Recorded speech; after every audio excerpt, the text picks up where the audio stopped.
السلام عليكم ورحمة الله وبركاته.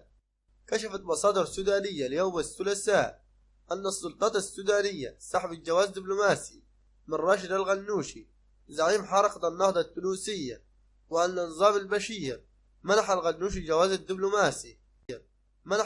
جواز الدبلوماسي.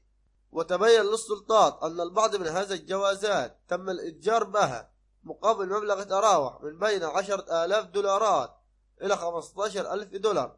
وأكد المصدر أن السلطات السودانية سحبت 3548 جواز سفر منحها نظام عمرو البشير لشخصيات مؤثرة، من بينهم رئيس البرلمان التونسي راشد الغنوشي. وفي الأخير شكرا لكم.